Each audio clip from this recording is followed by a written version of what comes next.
د صبح قدرمنو لیدونکو ستړي مه شئ. د دې مهال د مهمو خبرونو ټولګې ته ښه راغلاست.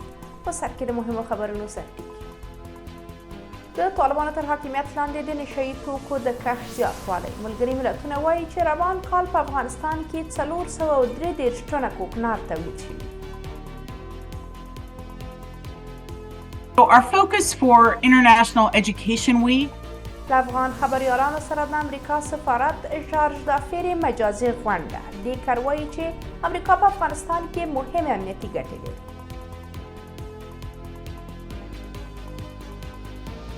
د ښځو پر وړاندې د محدودیتونو دوام. طالبان په هرات کې د ښځو ځانګړې کافي خونې وتړلې.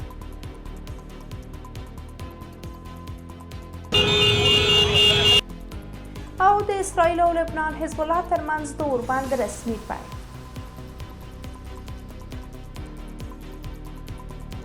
بشپړ خبرونه.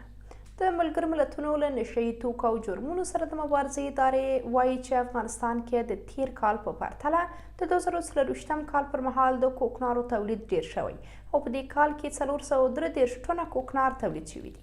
د ملګرو ملتونو له نشه یي توکو سره د مبارزې ادارې د چهارشنبې ورځ په یو خپاره کړي راپور کې لیکلي چې په افغانستان کې د 2023 کال پر مهال د کوکنارو تولید د تیر کال په پرتله 10 سلنه ډیر شوی. نوموړي دفتر زیاته کړې چې د روان کال پر مهال د کوکنارو د حاصلاتو ارزښت شاوخوا 280 میلیونه ډالره کېږي. د راپور پر بنسټ د کوکنارو تولید او کرنه د افغانستان له سویل لویدیځو ولایتونو څخه د هېواد شمال ختیځو ولایتونو ته لیږدول شوي او په دې ترتیب د کوکنارو 2/3 تولید په شمال ختیځو ولایتونو کې کېږي. ورته مهال د طالبانو د کورنیو چارو وزارت ویاند عبدالمتین قانع بیا د ملګرو ملتونو د نشه یي توکو او جرمونو دفتر راپور رد کړی او ویلي دي چې دغه سازمان د ادعا په خلاف 2023 کال کې د کوکنارو کښت کم شوی دی. د افغانستان لپاره د امریکا سفارت شارج دافیره کرندیکر وایي چې واشنګټن په دغه هیواد کې مهمې امنیتي ګټې لري. دې کار د دوشنبې ورځ له خبریالانو سره په یو مجازي پروګرام کې ویلي چې د امریکا اصلي لومړیتوب به تل په افغانستان کې د بندیانو په ګډون د دغه هیواد د وګړو خوندیتوب وي. هغې څرګنده کړې چې په حقیقت کې بشري حقونو ته د امنیت له منظره کتل کېدای شي. هغې ویلي چې که طالبان له نورې نړۍ سره د ښو اړیکو په لټه کې وي باید د خپل هیواد له خلکو نارینه او ښځینهو سره ښې اړیکې ټینګې کړي. د دې کار په وینا هر ډول مشروعیت او ملاتړ چې طالبان له نړیوالې ټولنې څخه غواړي د افغانستان له خلکو څخه پیلېږي. څه موده مخکې هم د افغانستان لپاره د امریکا شارج دافیر ویلي وو چې د افغان ښځو او نجونو د حقونو ملاتړ لپاره به خپلو هڅو ته دوام ورکړي. د ښځو پر وړاندې د تاوتریخوالي د له منځه وړلو له 14 ورځني نړیوال کمپاین سره جوخت د هرات ځایي سرچینې وایي چې طالبانو په دغه ولایت کې د ښځو ټولې کافي خونې تړلې دي. سرچینو د سې شنبې ورځ 8 ورځپاڼې ته منلې چې دا کافي خونې د طالبانو د امر بالمعروف او نهي عن المنکر غړو لخوا تړل شوي دي. سرچینې زیاتوي چې د نجونو پر زده کړو د طالبانو له بندیزونو وروسته یو شمېر نجونو او میرمنو د ښځو لپاره ځانګړې کافي خونې جوړې کړې وي.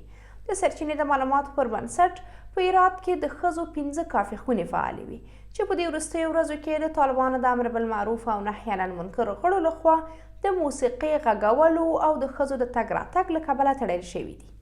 دا په داسې حال کې ده چې د دې کافي خونو څښتنانو د طالبانو تورونه بې بنسټه بللي دي.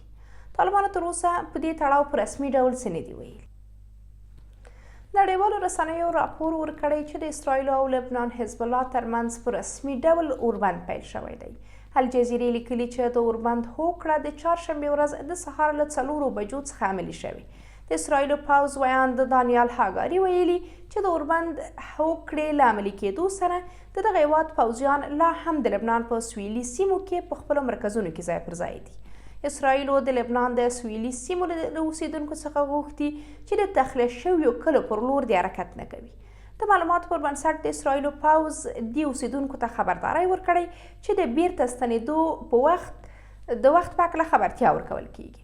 د دې مخکې د لبنان په چارو کې د امریکا ځانګړي استازي هوګشټاین د حزب الله او اسرائیلو ترمنځ د اوربند خبر ورکړی و. د ده په وینا دا اوربند به دایمي وي. د امریکا ولسمشر جو بایدن د اسرائیل او حزب الله ترمنځ اوربند منلی او هرکلی یې کړی دی.